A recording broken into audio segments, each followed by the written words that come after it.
bienvenue pour cette conclusion de votre convention Unicancer, une convention qui a pu illustrer les grands axes, les grands défis de la stratégie décennale qui s'annonce, mais une stratégie qu'il va falloir maintenant, dans les années à venir, déployer, mettre en œuvre à l'échelle des territoires, à l'échelle du réseau Unicancer aussi. Alors pour essayer de voir comment cela pourra se faire, avec qui et en quoi cela peut faire évoluer la place, le fonctionnement des centres aussi, j'accueille pour cette séquence-là et avec un très grand plaisir et c'est un honneur et un privilège d'avoir avec nous Norbert Ifra, président de l'Institut national du cancer, l'INCa, qui est avec nous, et Jean-Yves Blais, président d'Unicancer, qui est également avec nous. Bonjour messieurs, merci d'être présents. Bonjour monsieur Ifra, bonjour monsieur Blais. Alors nous allons échanger ensemble et puis nous allons aussi échanger avec le public, hein. Plus encore que toutes les autres séquences, vraiment n'hésitez pas pendant tout le fil de nos échanges. Vous pouvez, via l'onglet questions de la plateforme, faire des remarques, poser des questions.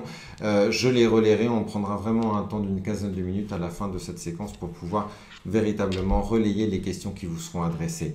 Je voudrais commencer bien évidemment avec vous, Norbert Ifra. On a beaucoup détaillé lors de ces trois séquences, ces trois tables rondes, les grands enjeux, les grands défis associés à ces objectifs, la prévention bien évidemment, la réduction des séquelles, la recherche renforcée sur les cancers de mauvais pronostic et les cancers rares. D'un mot, quel est l'esprit que vous voulez porter dans cette stratégie décennale et en quoi il se différencie de celui qui a été celui des trois plans cancer? Merci de la question. En réalité, les plans cancer, et tout particulièrement le dernier, étaient extrêmement couvrants. Et de ce fait, il n'y avait pas de tête qui dépassait, si j'ose dire, de la foule. C'est l'intérêt de ce plan, de ces plans, mais c'est aussi leur défaut. On a vu avancer toute une série de choses très régulièrement avec des progrès dans tous les champs. Et puis peut-être que ici ou là, les progrès n'ont pas été à la mesure du défi. Et nous, ce qu'on a voulu, c'est parallèlement aux missions générales de l'Institut du cancer qui ne changent pas, faire un focus sur ces trois éléments qui sont à la fois très importants et qui méritent probablement un peu plus ou beaucoup plus qu'un Xème de l'effort national. Voilà ce qu'on a voulu faire. On a vu pendant les trois tables rondes que les initiatives existent, que les volontés sont mobilisées autour de ces enjeux de prévention, autour de ces enjeux de réduction des séquelles, autour de la recherche sur ces cancers rares et de mauvais pronostics, mais que, en effet, comme vous l'avez dit, la pente est raide, les progrès sont difficiles à mener. Ils étaient déjà, d'ailleurs, au cœur les trois thématiques du troisième plan cancer, en effet. En quoi est-ce qu'il est si difficile d'obtenir des progrès probants et est-ce que cela oblige aussi ces trois enjeux-là à changer un peu le logiciel sur lequel on fonctionne en termes de recherche et de prise en charge? Oui, sûrement, il va falloir changer la façon dont on aborde un certain nombre de sujets. Mais vous voyez, je commence par la fin, c'est une spécialité chez moi, mais on prend par exemple tout ce qui est cancer de mauvais pronostic. Vous êtes un thésard, vous avez, entre guillemets, mis entre parenthèses, 3 ans de votre vie, parfois plus, pour traiter un sujet. Est-ce que vous allez spontanément vers un sujet dont vous êtes sûr que bien guidé, il va déboucher sur un résultat au bout de 3 ans, ou est-ce que vous êtes prêt à affronter l'inconnu absolu avec le risque que tous vos travaux débouchent sur rien? Et vous êtes ensuite le responsable d'école doctorale ou le responsable de thèse de ce candidat. Vous savez qu'il a des moyens limités, en tout cas matériels, évidemment, pas intellectuels. Vous l'envoyez sur quelque chose de casse-gueule ou vous l'envoyez sur quelque chose où vous êtes sûr que son investissement va être valorisé. Et donc, je dis qu'il faut qu'on change de logiciel. Malheureusement, la spécialité française, c'est l'évaluation sanctionnante. Et je crois que sur ces champs-là, il faut qu'on soit dans l'accompagnement raisonné, hein, bien entendu, avec toute la qualité nécessaire, mais dans la valorisation de ce qui est fait, y compris lorsque ce fait montre que la piste soutenue ou suivie était une impasse, plutôt que la sanction traditionnelle, méritocratie. Et je crois que ça, c'est un changement de logiciel. Et je pense quand même que nous avons tous vu qu'il y a un certain nombre de situations. Là, on est dans le cancer les cancers de mauvais pronostic, mais ça vaut aussi pour beaucoup de choses du champ de la prévention et du dépistage qui n'ont pas pris le train des progrès continus. Et ça mérite peut-être de s'interroger sur une autre façon de voir les choses. Et pour ça, moi, je n'ai pas de recette, mais je suis sûr qu'avec toutes les intelligences mises en lien et autour de la table, on va trouver des idées qu'on n'avait pas osé explorer. Il faut dire aussi que les outils ont changé. Il y a 10 ans, l'intelligence artificielle était moins enthousiasmante que l'intelligence collective. Là, on a des outils, on peut les interroger différemment. Alors, vous l'aviez dit d'ailleurs lors des rencontres de l'INCA, c'est une stratégie que vous voulez déployer dans un esprit disruptif, combatif et utopiste. C'est bien, on peut pas s'empêcher néanmoins de vous demander, est-ce que le contexte actuel de stratégie, de cette stratégie décennale avec notamment la pandémie du Covid, est-ce que ça peut l'impacter, est-ce que ça peut le contraindre, cette volonté et cette vision que vous avez sur 10 ans? Écoutez, je vous dirais que c'est la preuve des nécessités d'une capacité d'adaptation permanente. La Covid, en soi, on peut espérer qu'elle n'aura pas la même prégnance sur 10 ans. Ensuite, elle a amené un certain nombre de gens, et les centres d'Unicancer en ont été d'excellents témoins, à s'adapter, à proposer autre chose et à faire face. Eh bien, je crois que des événements de ce type, peut-être, pourquoi pas, même si évidemment personne ne le souhaite, d'autres pandémies, auront lieu. Mais on ne meurt pas que du Covid ou de la Covid aujourd'hui en France. Et demain non plus, ce ne sera pas le cas. Et surtout, je crois que ces événements ont rappelé aux gens qui l'avaient oublié l'importance de la santé publique et des capacités de soins et d'hospitalisation sur notre territoire. Et en ce sens, c'est un mal pour un bien et un bien pour un mal. Alors, la première arme, et on l'a vu, le premier levier pour faire face à ces défis, c'est la recherche scientifique, encore et toujours. Elle est essentielle, on l'a vu, à mobiliser évidemment pour la prévention des tumeurs de mauvais pronostic et rares. On a vu aussi qu'elle l'est pour la désescalade thérapeutique dans la réduction des séquelles. Elle l'est aussi et de plus en plus en matière de recherche sur la prévention. Vous avez, à travers les différents plans, mis en place déjà de nombreuses structures, et les CLIP et les CIRIC notamment, qui permettent finalement d'avoir une recherche plus intégrative. Aujourd'hui et demain, elle va devoir être encore plus multi-acteurs, encore plus intégrative. Est-ce que pour cela, vous allez créer de nouveaux labels, de nouveaux centres de référence et d'expertise, quitte à rajouter des couches? Comment aider finalement l'évolution de cette recherche-là? Et puis comment aussi aider ces chercheurs qui, on l'a vu lors de notre dernière table ronde, ont besoin aussi d'accompagnement sur des financements peut-être un peu plus pérennes, un peu plus lisibles, et sur un cadre réglementaire qui aujourd'hui encore sur le transfert de connaissances et les essais cliniques restent difficiles. L'idée pour moi n'est pas de rajouter des couches. Elle est éventuellement d'aller combler ici ou là un trou. Ce qu'on a fait, par exemple, après avoir créé les CIRIC, ça a été de les aider à se mettre en réseau et de soutenir leur mise en réseau. Donc, ces spots d'excellence n'ont pas vocation à être des déserts, dans des déserts. Elles ont vraiment vocation à tirer vers le haut l'ensemble des équipes, de la même manière qu'elles ne sont pas en compétition avec les cancéropoles, elles sont complémentaires. Ce n'est pas des couches, c'est des façons différentes de traiter des sujets et des besoins. Et ce n'est pas étonnant de dire qu'aujourd'hui, on a besoin de réflexions, par exemple en sciences sociales, autour de la résistance absolue au dépistage et aux vaccinations. C'est des sujets de recherche. Ce n'est pas un problème de dire qu'il faut soutenir les équipes qui travaillent sur les risques environnementaux et leurs liens avec les cancers. Donc, l'objectif n'est pas de créer des couches. J'ai fait, comme beaucoup des gens qui sont autour de la table virtuelle, pas mal de recherches dans ma vie. Et l'empilement, la perte de temps à chercher quel est le bon moyen de financement pour le travail qu'on veut faire, je l'ai connu comme tout le monde. Et nous sommes plutôt dans une volonté de simplification et je dirais comment dirais-je, de fluidification des liens entre les gens.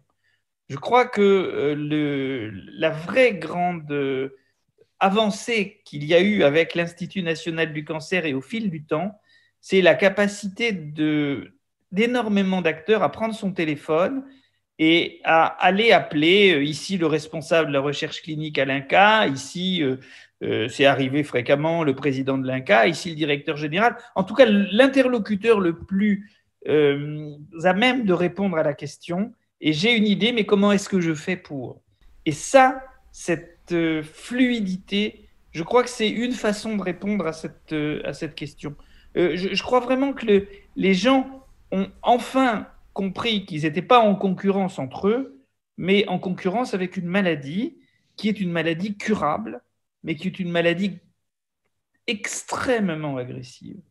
Et que notre objectif n'est pas forcément d'aller plus vite que le voisin à 90 km ou à 100 km, il est de changer la façon dont on voyait un problème. Et je crois que tout ce qu'on fait sur les programmes High Risk High Gain, tout ce qu'on fait sur les appels à consortium, qui seront des outils qu'on va développer demain, et que préfigure un peu, mais de façon encore moins aboutie, les programmes intégrés de recherche, sont des façons de dire qu'on sait où sont les personnes excellentes et on va essayer de les aider encore plus, dans le respect des institutions, bien sûr, auxquelles elles appartiennent, à travailler ensemble. Parce qu'elles ne sont pas toutes, évidemment, dans le même établissement. C'est impossible. Ou même dans le même groupe d'établissements. Jean-Yves Blé, je voudrais avoir votre réaction à ce que dit Norbert Ifra, à la fois sur la manière dont vous voyez les atouts des centres de lutte contre le cancer et puis du réseau Unicancer justement pour répondre à ces défis, et puis la manière dont vous fait réagir, adhérer et questionner aussi l'approche que veut donner Norbert Ifra à cette dynamique de stratégie décennale. Bien, tout d'abord, peut-être sur la deuxième question, moi je suis très heureux d'entendre une stratégie décennale déjà, qui s'inscrit dans le temps, où on va avoir la possibilité de déployer une recherche entre guillemets à risque. Norbert vient bien indiquer l'importance des recherches à risque, et où en plus on va sortir de notre zone de confort pour faire des choses qui vont être transformantes. En recherche biomédicale comme ailleurs, il existe en fait deux formats de recherche tout à fait respectables et d'égale importance. Un premier format qui est en pente douce, où on profite on fait des progrès incrémentaux en pente douce, où on améliore, on augmente le nombre de patients qui bénéficient de choses qui ont déjà été trouvées.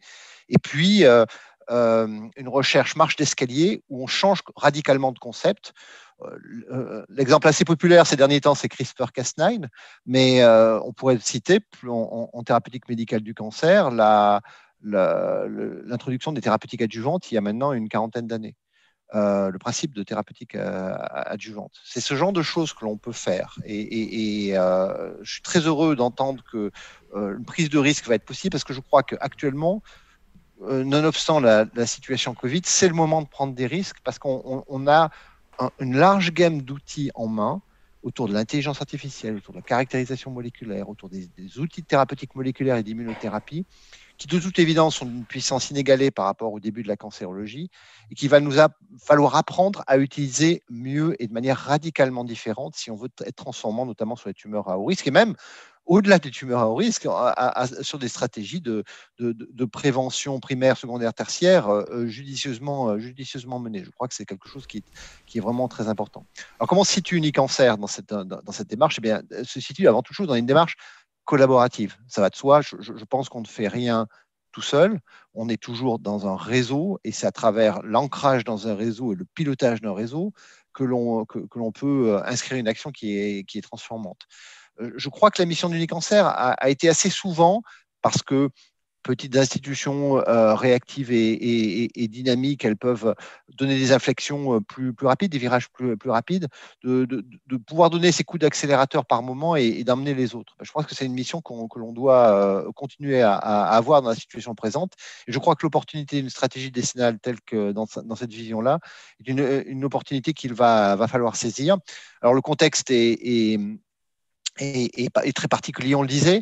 Je pense que le travail de groupe, avec évidemment toutes les autres structures hospitalières et cliniques qui s'investissent dans la recherche sur le cancer, évidemment les EPST, évidemment les universités, et puis une mission interne aussi au sein d'Unicancer qui est comment fait-on pour être plus fort, plus réactif, plus adapté. Peut-on mobiliser nos moyens pour protéger, par exemple, du temps pour la recherche pour des praticiens qui ont envie de s'y investir avec le support de ce que l'on disait, par exemple, quelque chose de résolument transformant également dans les organisations, pas que dans les questions posées, dans les organisations également. Et je crois que c'est vraiment notre démarche, la démarche qu'on a commencé à réfléchir collectivement au sein des centres à travers notre PMS et qu'on va continuer à déployer dans le prochain PMS qui est en train de s'écrire progressivement devant nous.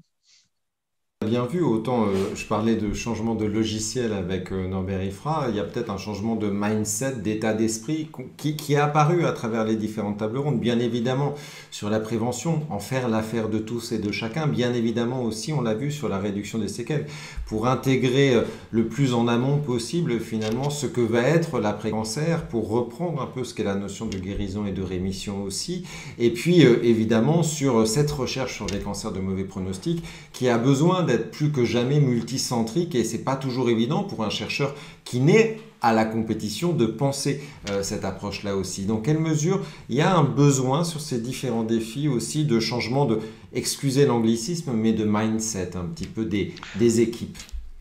Je pense qu'il faut simplement se rappeler de quelle est notre mission.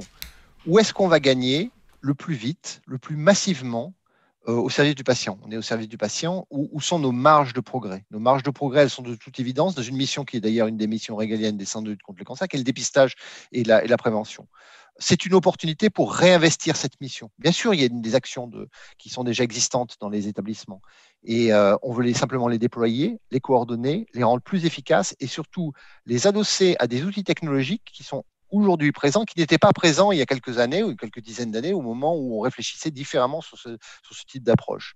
L'appétus qui est procuré par ce signal, investissons dans le dépistage et dans la prévention, est extrêmement important pour le coup, parce que c'est là d'abord, on est tous convaincus, où on a une marge de manœuvre, de progrès, d'impact à l'échelle populationnelle qui est sans doute le plus important. Je parle d'ailleurs du primaire, mais aussi du tertiaire, puisque j'aime rappeler en permanence que au jour d'aujourd'hui, en 2020, un peu moins de 20%, c'est environ 18% des cancers sont des seconds cancers. Donc, dans notre population de patients guéris de leur premier cancer, on a une population qui est très à risque de présenter un deuxième cancer, d'autant plus qu'ils sont guéris et qu'ils vont vivre donc longtemps. S'intéresser à cette question-là, eh bien, je pense que c'est un devoir et c'est une manière de transformer les choses de manière tout à fait résolue. En ce qui concerne maintenant la question des cancers graves, ce que j'aime particulièrement dans cette formulation, c'est sa simplicité. Tout le monde voit de quoi on parle. Et à partir du moment où on a un sujet qui est large, ça offre la possibilité à des chercheurs justement voulant prendre des risques d'aller dans un domaine où peut-être on ne saura pas les prendre de risques en étant assez large. Ça peut être grave parce que on n'en guérit aucun ou très peu. Ça peut être grave parce que c'est extrêmement fréquent et qu'on a un sous-groupe moléculaire qui, lui, va très mal par rapport aux autres qui vont très bien. Ça peut être grave parce que personne n'a fait de progrès sur les 20 ou 30 dernières années dans aucune pathologie sur telle tranche d'âge. Quelques exemples qui viennent immédiatement à l'esprit de chacun d'entre nous.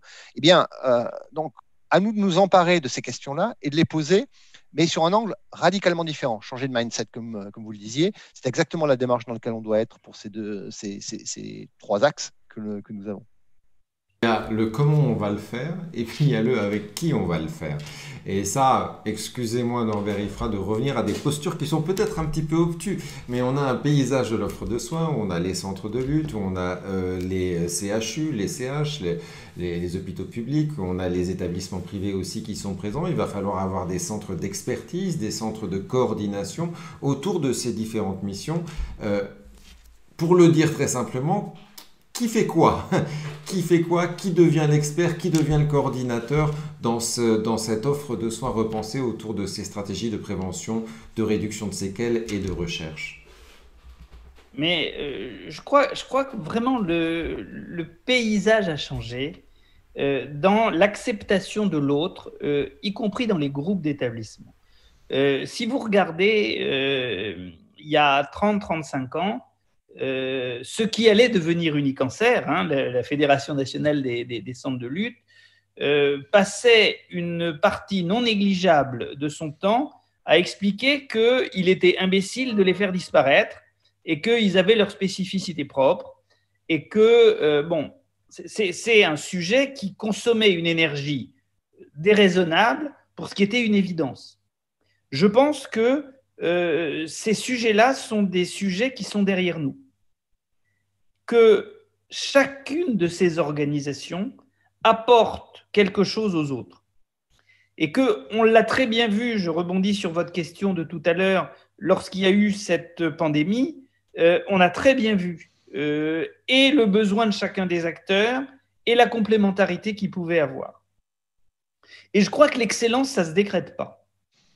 Et que si on demande à Jean-Yves Blais, à chacune des personnes qu'il y a autour de moi dans tel ou tel sujet, quelles sont les personnes qui ont véritablement un leadership potentiel et en quoi ils peuvent être complémentaires, j'ai l'intime conviction qu'on sera très très proche d'être d'accord sur le nom des acteurs. Et le problème pour moi, pour nous, il n'est pas de créer des silos, il est véritablement de les faire travailler ensemble. Je vais vous dire, alors c'est les limites de l'individu, mais à la fin de ma journée de travail, quand j'étais responsable direct de mon équipe hospitalo-universitaire, à la fin de ma journée de travail, quand j'avais réussi à lire 5 articles en plus de tout ce que je faisais, j'avais eu une journée incroyablement productive. Le problème, c'est que dans le champ que je connaissais le moins mal, il en sortait facilement 50 articles. Vous voyez, c'est ça le sujet. Et encore une fois, je ne fais pas dans le misérabilisme et ni dans la fausse modestie. À un moment de ma vie, j'ai été à peu près à jour autant que les autres dans ce que je faisais. Et je pense que Jean-Yves peut en dire autant. Simplement, les missions se sont accumulées sur ces personnes-là. Regardez d'ailleurs les noms que vous avez vus et les gens que vous avez invités à parler. Et je crois que par exemple là, le deep learning, l'intelligence artificielle, la capacité à aller lire dans des champs qu'on ne lit pas habituellement. N'oubliez pas que par exemple, la signification biologique des phrases du code génétique qui n'étaient pas traduites, hein, comme on dit, elle est venue de la biologie végétale. Hein. Donc, moi, je crois que c'est cette mise en commun intelligente dans lesquelles on va confier à des tas de gens des missions et qui vont largement suffire à les occuper, vont permettre, je crois, de voir émerger des nouvelles pistes. Ça, ce qu'on ne sait pas à l'avance, c'est laquelle des pistes va être productive. Mais il faut l'accepter. Regardez dans toutes les maladies, regardez un très bel exemple de maladie qui était aussi désespérante que celle qu'on décrit actuellement il y a une vingtaine d'années, qui est le myélome multiple, et où, clairement, on est en train de laisser parfois paraître des espoirs de guérison. C'était inenvisageable il y a 20 ans. Donc, voilà ce que je crois. Je voudrais revenir en réaction aussi avec vous à Jean-Yves Blais sur ce que vous venez de dire. Et c'est là aussi quelque chose qui était présent dans ces 3 tables rondes de manière assez étonnante, parce que de manière assez saillante aussi, c'est comment on construit le leadership autour de ces sujets-là, puisque la prévention, on ne peut pas faire la prévention de tout pour tout le monde, on ne peut pas tout porter. La réduction des séquelles, on ne peut pas là non plus porter tout le temps du suivi de l'après-cancer, des soins de support et du traitement. La recherche des cancers rares, on ne peut pas faire la recherche sur toutes ces tumeurs très compliquées et très résistantes les unes les autres. Mais à partir de là, quand on est un centre et quand on est un réseau comme Unicancer, comment et autour de quoi on construit, on reconstruit, on repense son leadership justement?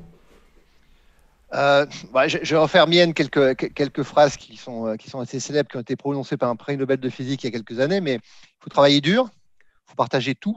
C'est OK de ne pas savoir des choses, il faut savoir comment on se met en ordre de marche pour les apprendre. Et il faut donc servir notre communauté pour lui donner, pour la mettre en situation de pouvoir émerger.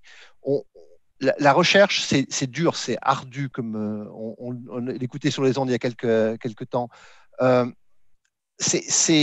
C'est donc un risque et tout le monde n'y arrivera pas à faire quelque chose de transformant. C'est pas grave, de toute façon, on aura fait progresser les choses, mais il faut le terreau fertile. Et je crois que la mission d'Unicancer au sein des centres, c'est de construire ce terreau fertile pour les jeunes générations de médecins et de chercheurs qui sont décidés à s'engager sur une recherche qui est transversale, qui est à la fois une recherche clinique et une recherche appliquée, qui est également une recherche dans les soins. On a parlé des recherches en SHS, qui est également importante.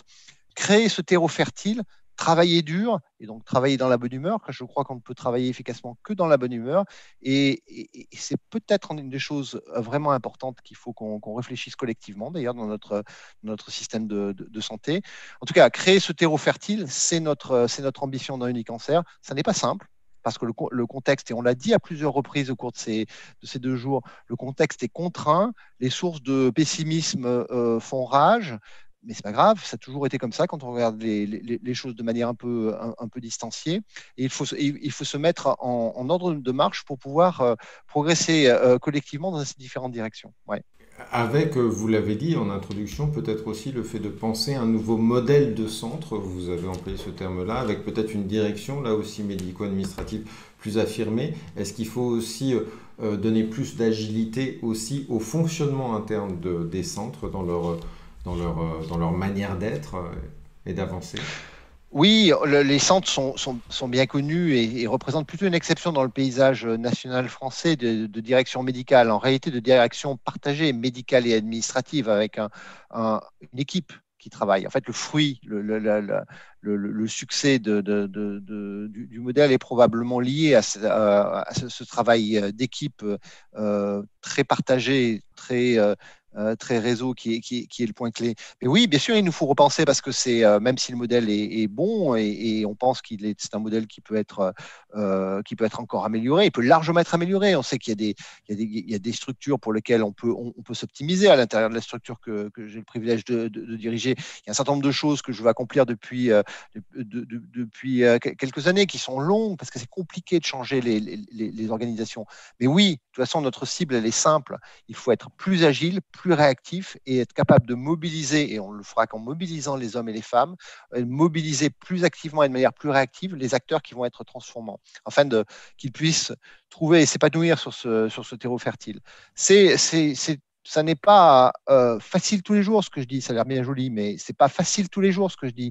On est sur une pression financière parfois qui est importante, on a des contraintes, on ne fait pas toujours ce que l'on veut et probablement une des choses que l'on apprend très vite quand on est dans un travail de direction, c'est cette contrainte entre ce qu'on voudrait et ce que l'on peut en réalité. Et les contraintes financières font partie de cette tension en permanence. Mais OK, à ce moment-là, priorisons, rétablissons les choses et avançons. Moi, je suis assez optimiste, en fait, même très optimiste sur le futur. Je suis convaincu que notre modèle est un des bons modèles et que nous avons au sein d'Unicancer et des différents centres les gens qu'il faut pour le valoriser, que nous sommes suffisamment nous avons suffisamment d'antériorité pour voir quelles sont les directions, même s'il y a énormément de travail à faire, que sans reproduire les phrases de Winston Churchill, c'est pas du sang, de la sueur, du lard, mais ça va pas être simple. Mais nous avons quand même de grands atouts et travailler ensemble, travailler avec tous, surtout, travailler au service du patient, qui est notre mission, c'est ce que nous sommes en mesure d'accomplir. Et ça va passer par des refontes en profondeur de notre organisation, sans doute des consolidations, sans doute des simplifications. De toute façon, je crois à la simplification et à la consolidation. C'est les mots-clés qui font fertiliser les programmes de recherche, je crois. Dernier mot, Monsieur Ifra. On peut essayer de se réinventer chacun, on peut essayer de se réinventer ensemble, mais tout personnel et toute direction, c'est qu'il doit vivre, on l'a dit au fur des tables rondes, avec des financements qui sont pas toujours très lisibles, pas toujours très pérennes, avec un contexte réglementaire qui reste compliqué. C'est pas le fait de l'INCa, mais c'est agissant malgré tout. Qu'est-ce qui, pour vous, pourrait paraître le plus pertinent pour essayer peut-être de donner un peu plus de souplesse, de douceur à ce contexte réglementaire et cette précarité financière qui rend tout de même aujourd'hui ces paroles que vous portez encore compliquées à penser concrètement pour un certain nombre d'acteurs? Ben oui, la question est parfaitement pertinente. Je pense que vous n'en doutez pas. Je crois que l'horizon à 10 ans qu'on nous donne, malgré tout, a un sens. Deuxièmement, dans le fonctionnement de l'Institut national du cancer, jusqu'à présent, je crois qu'il ne s'est jamais renié dans les engagements qu'il a pris. La première chose que j'ai signée quand j'ai pris mes fonctions, ça a été le renouvellement pour le maximum que la loi m'autorisait, par exemple, des cancéropoles. Les gens qui conduisent ou agissent dans des CIRIC se souviennent de toute la difficulté qu'il a pu y avoir à renouveler le modèle des CIRIC et la volonté extrêmement forte de l'Institut national du cancer qui a progressivement amené avec lui la DGOS et l'INSERM pour le renouvellement du concept, même si malheureusement deux des équipes n'ont pas franchi la barre à nouveau de l'évaluation qui est internationale, indépendante complètement, et qui a amené leur remplacement par deux autres équipes. Mais peu importe, sur le concept en tout cas, cette volonté que ces équipes et ces idées aient le temps avec elles est exactement ce que nous essayons de porter. Alors, bien sûr, la difficulté du système public, c'est que les budgets sont attribués année par année. C'est vrai. Donc, la seule chose que nous ayons à proposer, c'est que c'est notre volonté de le faire, que vis-à-vis de nos actions aujourd'hui, le passé plaide pour l'avenir, indiscutablement, parce qu'on n'a jamais lâché les gens et on n'a jamais lâché les soutiens, y compris dans nos tentatives d'éclairage des politiques publiques, parce qu'il y a ce que peut faire l'INCa sur son budget, qui est contraint, et il y a sa capacité, je dirais, de persuasion, sa capacité d'influence vis-à-vis des politiques publiques. Et sur ça, elle est beaucoup plus importante. Donc, je crois que lorsque les deux assemblées, des gouvernements clairement de couleurs différentes, successifs, ont fait confiance au travail qui a été mené par les équipes qui luttent contre le cancer et que nous essayons d'accompagner, parce que nous ne sommes pas opérateurs de recherche. Nous sommes, je dirais, facilitateurs de recherche et suffisamment à l'écoute de la société pour être sensibilisés sur les grandes orientations. Voilà ce qu'on peut dire. Oui, il y a eu un certain nombre de décisions qui ont contrarié des politiques que nous menions. Oui, je l'ai entendu ce matin, les RIHN qui ne sont clairement pas nés dans la tête de l'Institut national du cancer n'ont pas rendu plus facile le travail que nous faisons, mais nous sommes en train, là aussi, de la même manière qu'Unicancer, de la même manière que la Ligue, avec des outils et des moyens différents, de faire entendre notre position vis-à-vis de ça. Je crois vraiment que, en réalité, c'est le soutien mutuel de toutes ces équipes, de tous ces établissements qui luttent contre le cancer et la confiance qu'ils ont les uns dans les autres qui, en fait, nous rend encore plus crédibles. Le temps de montrer ses muscles en marchant et en montrant combien on était, comme on dit, vachement fort, est passé. Parce que la réalité, c'est qu'on sait très bien, quels sont les établissements qui portent la lutte contre le cancer. Et clairement, les équipes d'Unicancer ont une place enviable là-dedans, de la manière que clairement, elle n'est pas la seule.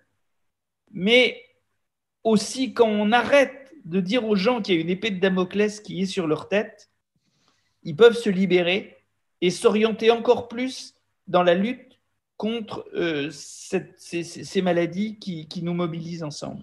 Et moi, je crois, et c'est vraiment un discours très, très, très ferme de ma part, en tout cas, et de l'Institut national du cancer, que les périodes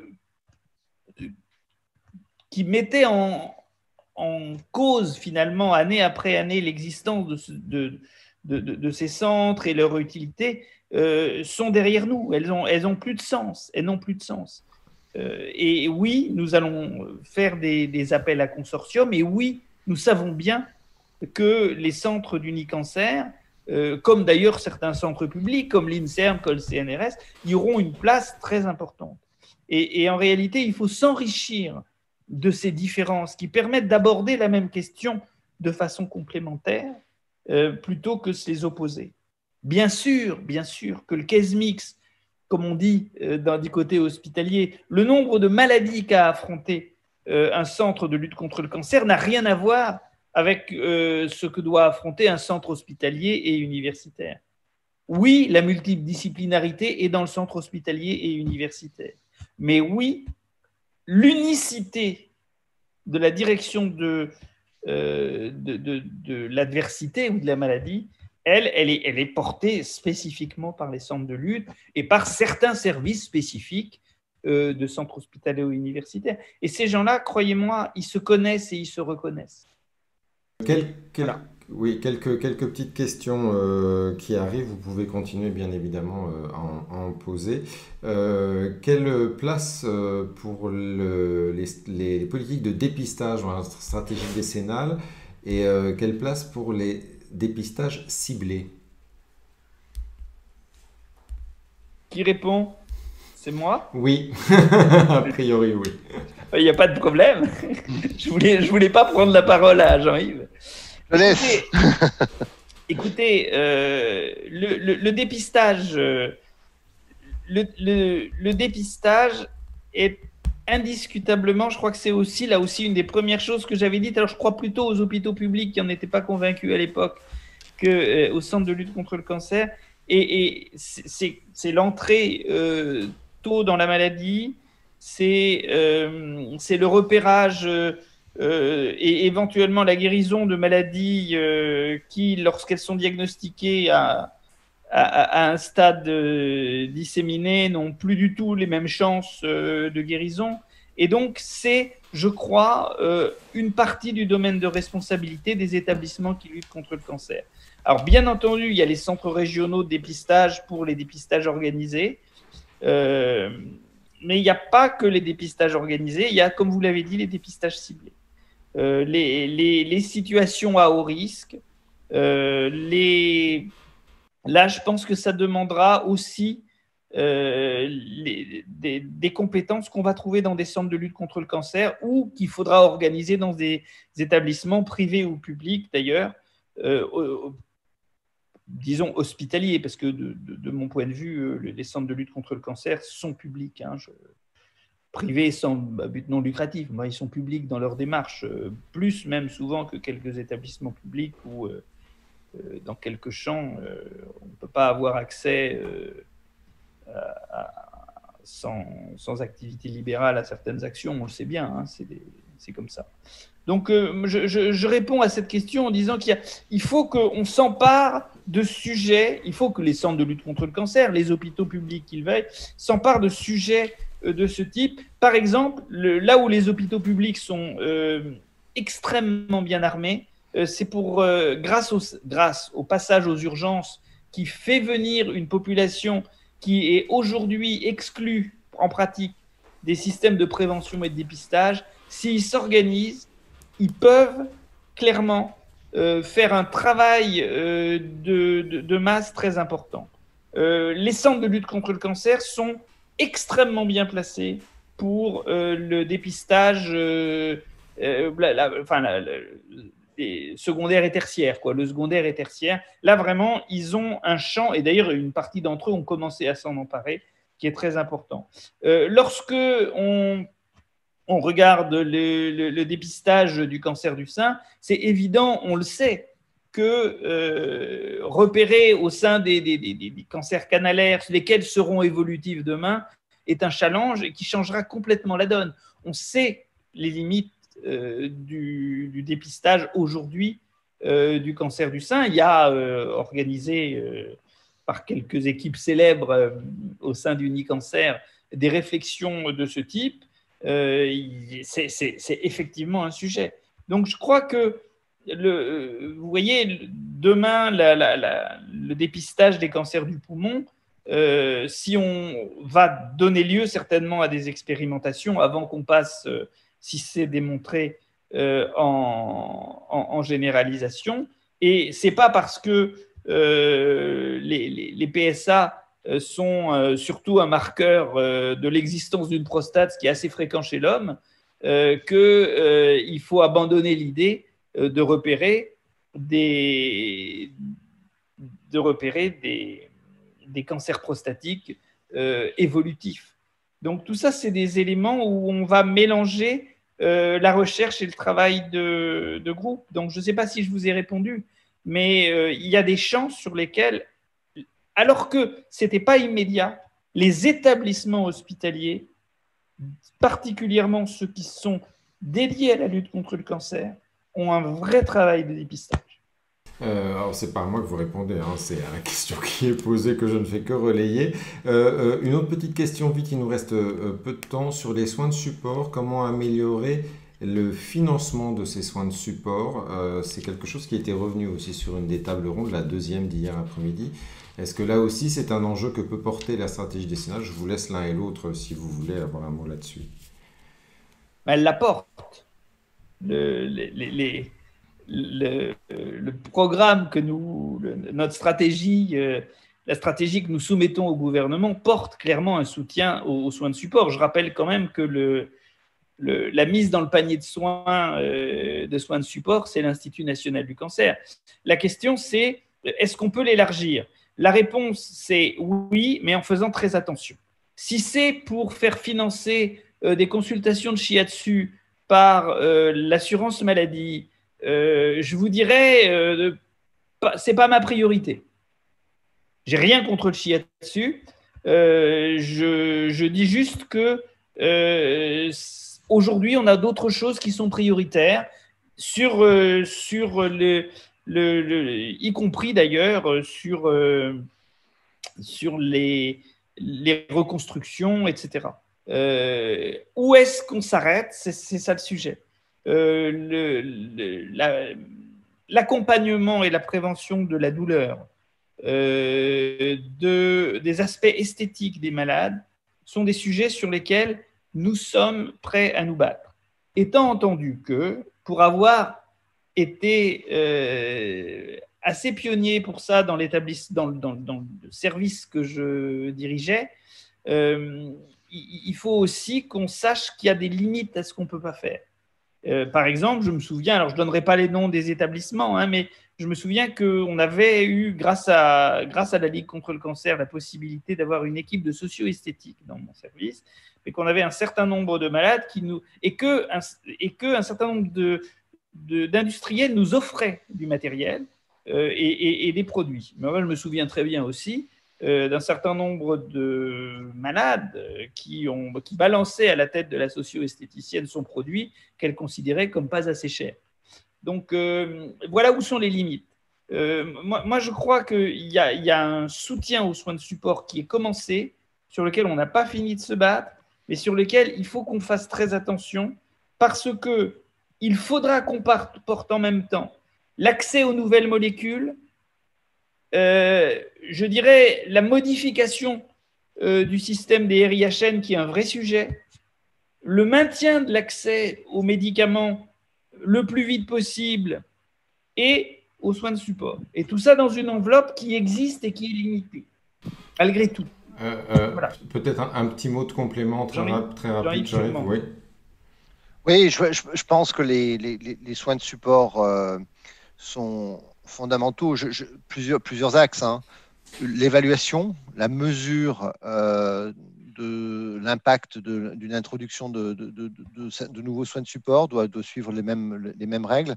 Deuxièmement, l'équité d'utilisation des soins de support pour l'ensemble des patients de la population française sont des sujets qui sont importants. Je crois qu'on a, au sein d'Unicancer, à travailler là-dessus pour se renforcer encore et davantage, à la lumière, bien entendu, de la stratégie qui s'amorce. Mais au-delà de ça, c'est un enjeu, je crois que c'est un enjeu clé à un moment où les nouvelles thérapeutiques qui arrivent prolongent de manière très significative la durée de vie, l'espérance de vie, la qualité de vie du patient, leur permettant de poursuivre une vie normale ou quasi normale. Les soins de support sont partie intégrante de ces approches-là. Si on veut que les traitements soient pris, si on veut que la qualité de vie soit au rendez-vous, etc. C'est une évidence. Il faut s'armer plus. Il faut investir plus, faire plus de recherche là-dessus. Oui. Jean-Yves Blé, je vais vous laisser le mot de conclusion de cette convention, bien évidemment, en rappelant juste avant un peu que l'ensemble des séquences pourront être vues en ligne sur le site, que les partenaires sont encore accessibles via la plateforme. On remercie très chaleureusement Norbert Ifra d'avoir été avec nous pour cette séquence de conclusion.